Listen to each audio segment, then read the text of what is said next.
Ons skriflesing vir die week is uit Johannes 12, vers 1 tot 8. Jesus word in Betanië met nardusolie gesalf. 6 dae voor die Paasfees het Jesus na Betanië toe gekom, waar Lazarus wat hy uit die dood opgewek het, gewoon het. Daar het hulle vir Jesus 'n ete gegee. Martha het bedien en Lazarus was een van die wat saam met hom aan tafel was.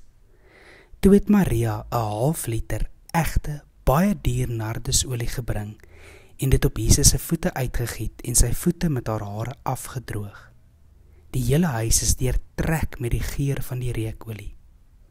Judas Iskariot, een van sy disippels, die een wat hom sou verraai, sê toe: "Waarom is hierdie reukolie nie vir 300 silwermuntstukke verkoop en die geld vir die armes gegee nie?"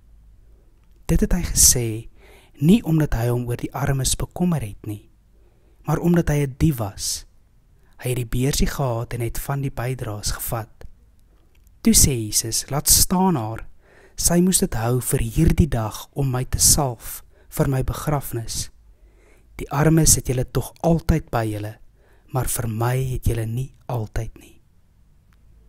Dit is ons skriflesing vir die week. Mag die Here se Gees naby jou wees terwyl jy dit lees. O Here, wil U hierdie teks vir my oopbreek. Oopbreek sodat ek dieper kan sien, dieper kan verstaan en uiteindelik nuut kan leef. Amen.